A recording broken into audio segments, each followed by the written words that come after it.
April 25వ తారీఖు శుక్రవారం రోజున మేషరాశి వారికి 100% కూడా జరిగేది ఇదే. తప్పకుండా మేషరాశి వారికి ఏం జరుగుతుందో ఈ వీడియో శ్రీ రేణుక ఎల్లమ్మ తల్లి జ్యోతిష్యాలయం ముఖము హస్తము రేఖలు చూసి జ్యోతిష్యం చెప్పబడును. ఎటువంటి సమస్యలు అయినా ఫోన్ ఆన్లైన్ ద్వారా జ్యోతిష్యం చెప్పబడును. వ్యాపారము, చదువు, ఉద్యోగము, సంతానము, విదేశీ ప్రయాణం, ప్రమోషన్, రాజకీయం, కోర్టు కేసులు, ప్రేమ, భార్యాభర్తల మధ్య సమస్యలు, కుటుంబ ఆరోగ్య సమస్యలు ఉన్న ముఖము చూసి జ్యోతిష్యం చెప్పబడును. దానికి పరిష్కారం చెప్పబడును. నమ్మకంతో గురువు గారిని ఒక్కసారి సంప్రదించండి. మీకున్నటువంటి ప్రతి సమస్యలు తొలగిపోతాయి. ఇక వీరి యొక్క కాంటాక్ట్ నెంబర్ వచ్చి 9014105443. వీడియోలో స్పష్టంగా తెలుసుకుందాం. వీడియోని ఎక్కడా కూడా స్కిప్ చేయకుండా చివరి వరకు చూడండి. అయితే మేషరాశి వారికి మధ్యాహ్నం 1:25 తర్వాత మాత్రం ఇదే జరుగుతుంది. ఇక మేషరాశి వారికి మధ్యాహ్నం 1:25 తర్వాత ఏం జరుగుతుంది, ఈ రాశి వారి యొక్క గోచార ఫలితాలు ఎలా ఉన్నాయి, ఈ రాశిలో జన్మించినటువంటి వ్యక్తుల యొక్క వ్యక్తిత్వం ఎలా ఉంటుంది అనేటటువంటి పూర్తి అంశాలను ఈ వీడియోలో తెలుసుకుందాం. వీడియోని ఎక్కడా కూడా స్కిప్ చేయకుండా చివరి వరకు చూడండి.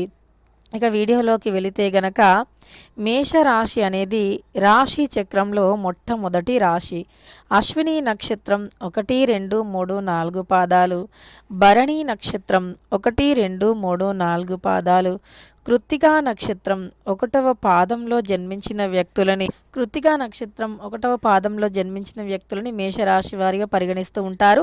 ఈ రాశ్యాధిపతి వచ్చేసి కుజుడు. ఇక మేషరాశి వారికి ఈ సమయంలో అనుకూలమైనటువంటి గోచారం ఉంది. గ్రహాలన్నీ ఏ వ్యక్తికి అయితే అనుకూలిస్తాయో, ఏ రాశిలో అయితే గురువు బలం అధికంగా ఉంటుందో, అలానే నక్షత్ర గమనం అనేది ఈ రాశి వారికి బలంగా ఉంటే గనక ఇక మనం మట్టి పట్టినా సరే బంగారంగా మారుతుంది. అలానే అంటే రాశుల్లోకి ఎప్పటికప్పుడు గ్రహాలు అనేవి రాశులను మారుస్తూ ఉంటాయి, తమ యొక్క స్థానాన్ని మారుస్తూ ఉంటాయి. నక్షత్ర బలం కూడా ఎప్పటికప్పుడు మారుతూ ఉంటుంది. కానీ ఇక ఎప్పుడైతే నక్షత్రాలు అనేవి అనుకూలంగా ఉంటాయో, నక్షత్ర బలం అనేది పెరుగుతుందో, నక్షత్రాల గమనం పెరుగుతుందో, ఆ సమయంలో గనుక ఇక మేషరాశి వారికి అదృష్టం కలిసి వస్తుంది. అలానే ఈ సమయంలో మేషరాశి వారికి కొంతమందికి అదృష్ట యోగం విపరీతంగా ఉంది. అంటే మరి కొంతమందికి ఎందుకు అదృష్ట యోగం ఉంది, మరికొంతమందికి లేదా అదృష్టం అంటే ఉండదు. ఎందుకంటే ఒకే రాశి అయినప్పటికీ రాశిలో జన్మించిన వ్యక్తులు చేసినటువంటి పాప పుణ్యాల మీదుగా ఆధారపడి తమ యొక్క అదృష్టం దురదృష్టం అనేది ఆధారపడి ఉంటుంది. అయితే ఈ రాశిలో ఎవరైతే అత్యంత ఎక్కువగా పుణ్యాలు చేసుకొని దాన ధర్మాలు చేసి నీతి నిజాయితీ ధర్మ మార్గంలో నడుస్తూ ఉన్నారో అలాంటి వ్యక్తులకి, అమాయకులకి మాత్రం ఈ సమయంలో అనుకూలంగా చాలా ఎక్కువగా ఉంది అని చెప్పుకోవచ్చు. అనుకూలమైనటువంటి గోచారం ఉంది అని కూడా చెప్పుకోవచ్చు. ఇక ఈ రాశిలో జన్మించిన వ్యక్తులకి దరిద్ర బాధలు సైతం తొలగిపోతాయని గుర్తుపెట్టుకోండి. అంతేకాకుండా ఈ రాశిలో జన్మించినటువంటి వ్యక్తులకి అదృష్ట యోగం కూడా విపరీతంగా ఉంది అని గుర్తుపెట్టుకోండి.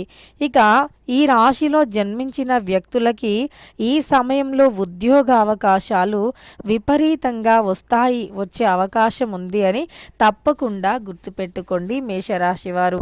మేషరాశిలో జన్మించిన వ్యక్తులకి అదృష్టమైతే విపరీతంగా ఉంది, అదృష్ట యోగం అయితే విపరీతంగా ఉంది అని మనం తెలుసుకోవాలి. అంతేకాదు మేషరాశిలో జన్మించిన వ్యక్తులకి రాజ్యమేలేటటువంటి గొప్ప అవకాశం అయితే కనిపిస్తుంది. రాజయోగం పట్టే అవకాశం కూడా ఈ రాశి వారికి కనిపిస్తుంది. ఇక మేషరాశి వారికి ఉద్యోగ అవకాశాలు మాత్రం విపరీతంగా వచ్చే అవకాశం కనిపిస్తుంది. కనుక ఈ రాశిలో జన్మించినటువంటి వ్యక్తులు ఉద్యోగం చేస్తున్నట్లు అయితే గనక చాలా ఎక్కువగా మంచి ఫలితాలు అయితే వస్తాయి. ఉద్యోగం చేస్తున్నటువంటి వ్యక్తులకి, ఆల్రెడీ ఉద్యోగం చేస్తున్నటువంటి వ్యక్తులకి పై స్థాయికి వెళ్ళే అవకాశం ఉంటుంది. అలానే పై అధికారుల చేత ప్రశంసలు కూడా లభిస్తాయి అని చెప్పుకోవచ్చు. అంతేకాకుండా ఉద్యోగం కోసం ప్రయత్నిస్తున్నటువంటి వ్యక్తులకి మాత్రం ఇక వారికి కూడా చాలా బాగుంటుంది.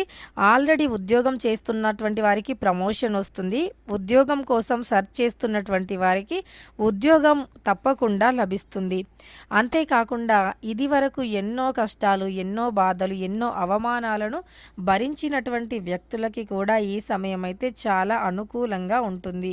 గోచార ఫలితాలు చాలా అనుకూలంగా ఉన్నాయి అని చెప్పుకోవచ్చు. ఈ యొక్క మేషరాశి వీరికి ఈ సమయంలో తగినటువంటి ఫలితం ఉంటుంది.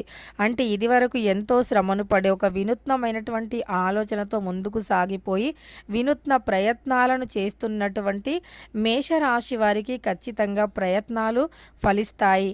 కష్టానికి తగినటువంటి ప్రతిఫలం కూడా తప్పకుండా ఉంది అని చెప్పుకోవచ్చు. ఇక అదేవిధంగా మరి ఈ రాశిలో జన్మించినటువంటి వ్యక్తులకి ఒక ఫోన్ కాల్ కూడా వస్తుంది. అందులో ఒక శుభవార్తను కూడా అందుకుంటారు. రాశుల గమనం బాగుంది ఈ రాశి వారికి. కానీ మీరు కొన్ని నియమాలను అంటే కొన్ని విషయాల్లో జాగ్రత్త మాత్రం తప్పనిసరి అవసరం. అంటే ఈ సమయంలో మీకు నడుస్తున్నటువంటి గోచారాన్ని పరిశీలించినట్లు అయితే మీరు ఖచ్చితంగా గొడవలకి దిగకూడదు. అంటే ఇతరులను మీరు పరోక్షంగా కూడా అంటే ఎవరితో అయినా సరే, ఎవరి గురించైనా ఇంకెవరితో అయినా మీరు మాట్లాడే ముందు జాగ్రత్త పడండి. అయితే ఆ వ్యక్తి గురించి మీరు తప్పుగా మాట్లాడినా, తప్పుడు ఉద్దేశంతో మాట్లాడకపోయినా సరే మీకు నిందలు పడే అవకాశం కనిపిస్తుంది. కనుక మీరు ఈ ఒక్క విషయంలో మాత్రం జాగ్రత్తగా ఉండండి.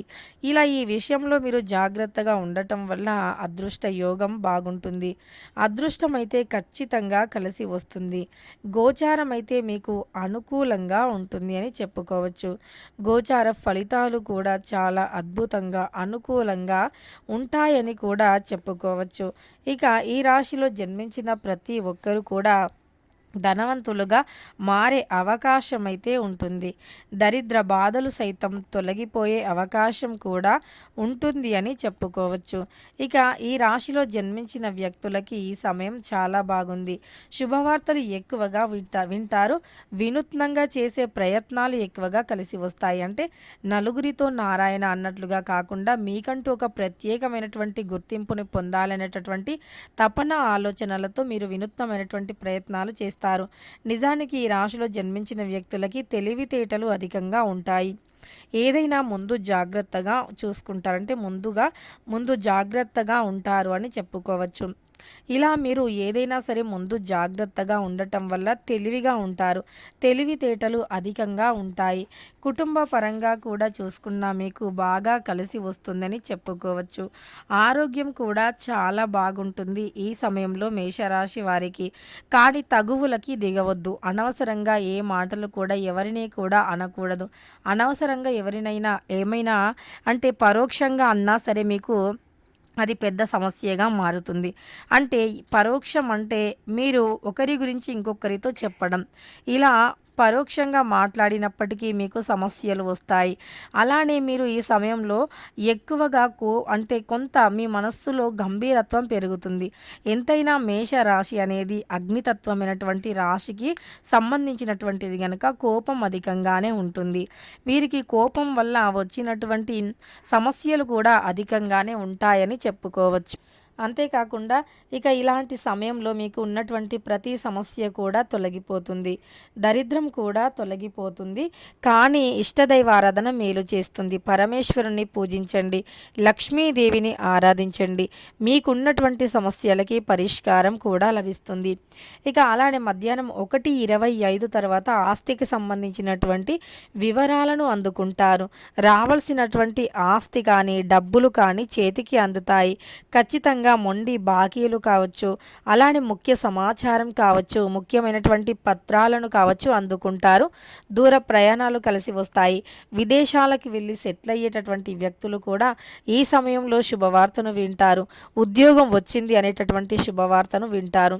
ఇక అలానే వివాహం కుదరని వారికి, వివాహంలో ఆటంకాలు ఆలస్యం అవుతున్నటువంటి వారికి కూడా వివాహాది శుభకార్యాలు కూడా జరుగుతాయని గుర్తుపెట్టుకోండి. ఇక మీరు భూములు, ఇల్లు, స్థలాలు కొనాలి అనుకుంటే కూడా ఈ సమయంలో కొనవచ్చు. లీగల్‌గా చేసేటటువంటి ఇన్వెస్ట్‌మెంట్లు మీకు బాగా కలిసి వస్తాయి. అంటే ఇల్లీగలు, ఆన్‌లైన్‌లో పెట్టేటటువంటివి కాకుండా లీగల్‌గా చేసే ఇన్వెస్టులు ఫ్యూచర్‌లో బాగా కలిసి వస్తాయి. ఫ్యూచర్‌లో ఆర్థిక సమస్యలు లేకుండా చూస్తాయని గుర్తుపెట్టుకోండి. తెలుసుకున్నారు కదా మేష రాశి వారికి ఎలా ఉంటుంది అని. వీడియో నచ్చితే లైక్ చేయడం మర్చిపోకండి. ఇలాంటి ఎన్నో వీడియోస్ కోసం ఛానల్‌ని తప్పకుండా సబ్స్క్రైబ్ చేసుకోండి.